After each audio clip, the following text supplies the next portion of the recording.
Currently, Star Wars is an interesting beast to behold because it is this tale of two proverbial cities. On one hand, you have the actual numbers. You know where this movie should be faring, where it was predicted to fare. And you know what? It's not doing that. It's undershooting expectations, about $77 million so far. And that coming in with all of the negative reviews and on, yeah, you know that you may have the potential to see one of the big movies not fail. I mean, not on our standard fail, but fail on a Disney standard. I mean, when they had this expectation, moving merchandising and on, this movie, it's not going to course correct. And that's what it was supposed to do. On the other hand, you see things like this. And that's what I mean by the tale of two proverbial cities. Look at this headline and tell me what it means. Star Wars box office. The Rise of Skywalker hits big as Cats totally flops. See, in this, you have to remember, first of all, that most people are just headline readers. They're not going to delve into what this truly means, and they're going to see success. They're going to see the idea that this is overperforming expectations, which again, they in their own article are going to correct. They're going to tell you that is not true. It also gives you this idea that there is some type of competition out there for Star Wars. And when I read these names here with Jumanji, Frozen, Cats, Knives Out, Bombshell, and on, if they ever become competition for a Star Wars movie, you got some real problems out there. Like I said, they correct this idea too, but it's buried later on in the article. And I hate the way that this is set up because most people will never get there. I mean, what you see with the reality of this is The Last Jedi. It opens at $220 million domestically during the same time frame. You see $437.5 million made in the first 3 days. And when you compare that, which we will in just a second, $77 million shortfall. Right now, too, remember places like Rotten Tomatoes, they're score locked. They are still score locked. The first 8,000 people, 86%. The first 20,000 people, 86%. 31,000 people, 86%. Yeah, Tele2 cities. The reality there is, somebody's telling you something that ain't true. So hey there. So today you and I are going to look at some numbers. But before we do this too, if you like this kind of content, you want to help Umbrella out, well, think about subscribing to the channel. Thank you very much to people who do that too. I definitely appreciate it more than I can say.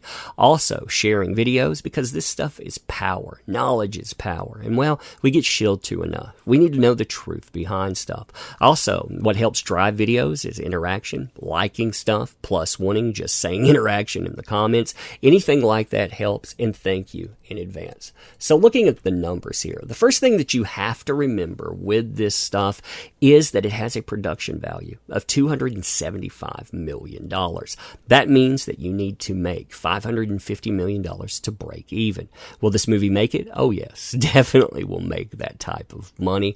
But when you're looking at the investment, when you're looking at what this movie is, Star Wars, the end of the Skywalker era, Episode 9, what is considered success? See, people haven't been asking that enough, especially in the media. You have Bob Iger out here telling you we're turning away from movies, Kathleen Kennedy and spin control every other day, J.J. Abrams, everybody marching out, doing things they've never done in, say, Episode 7 or Episode 8. That tells you something. It tells you that there's a lot of panic. And why wouldn't there be? I mean, if you look at the other movies that are assigned to this, what you notice is this economic downturn when it comes to the movies. I mean, when you see 7 here, people were excited about that movie. I remember when it came out thinking, wow, this will be interesting to see. And well, what you saw is a $2 billion plus movie. Disney was very excited about that too. They saw it as a license to print money, and they kept trying to print money with it. I mean, when you look at this, you could see Rogue One in that over $1 billion. We have Episode 8 at $1.332 billion. And of course, we know how other movies like, say, Solo fared, coming in at under $500 million.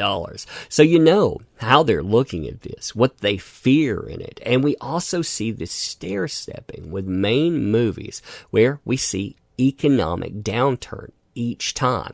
And how are they going to do? Well, they're going to make less this time as well. You mark those words. You know, you can throw it back in my face if I'm wrong, but I'm telling you I'm not wrong in that.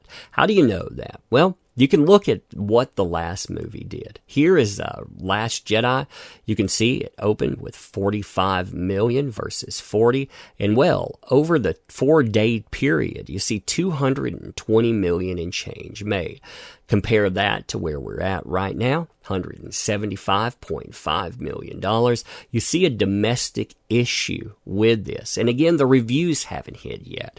That's going to be an interesting thing to see, how the reviews fare and how that actually pushes it or whether it impacts it at all. See, all of the reviews, even though fans were really divided about The Last Jedi, you know, a lot of people did not like it. The reviews were positive. Did that drive it to make money? Possibly, yeah. A lot of people, they didn't hear about a lot of the controversy.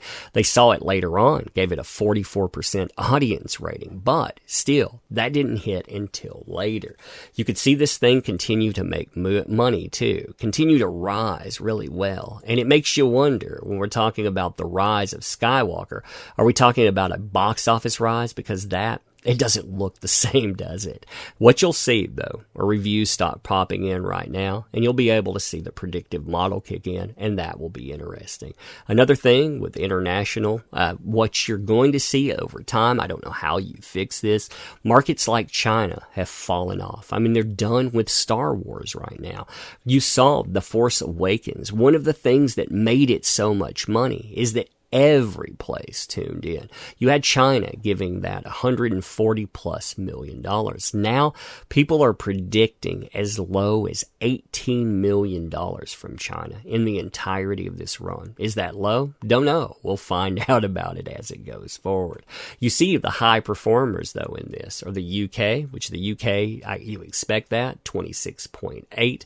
Germany, 21.8. And then when you look at the stair-stepping, it doesn't take very long to get close to $5 million. That, again, for a Star Wars movie is not the best thing to see. Again, when you're talking about long-term success, and especially with all of the divisive stuff that is coming out. Now, these are the new numbers. And one thing that I want to end on with this, too, is to point out, not just, like I say, these numbers that you saw, we went over that. Just a note, we did go over that with the numbers side of it. But another thing people keep adding in is ranking score. And ranking score irritates me so much because it's so meaningless. Somebody was telling me, for example, that this was one of the all-time box office movies, top 300 out there. That it's absolutely meaningless. You give me $500 million to make a movie, you slap Star Wars on it, it's going to make money. It's out there, it's going to open in thousands upon thousands of theaters. Yes, it's going to perform at a certain level. Even if it fails, it's still going to rate pretty freaking high. That's the thing about that stuff. It's meaningless. The reality is, how much money does it make? What Disney needs from that, and well, what kind of impact it has. Because you can see the panic about this earnings. I mean, you can see it. Underperformance. This thing is failing at the level that they expected. Yeah. But anyway, you tell me what you think about that. Again, putting all that together, and we'll see more. I'll cover this periodically just to go through those numbers. But yeah, you tell me what you think. Ending this, I'm going to save this briefly. I appreciate you showing up. You make endeavors possible. Don't let places like this tell you otherwise. That's the thing that Disney forgot. That's why they're course correcting. So be it. They deserve exactly what they got out of all of this. I don't want to be like them, so I want to thank you every time showing up. If you help out with interactions, awesome, but your time is valuable, so thank you for spending it here with me. We'll be doing this again soon. Thank you again.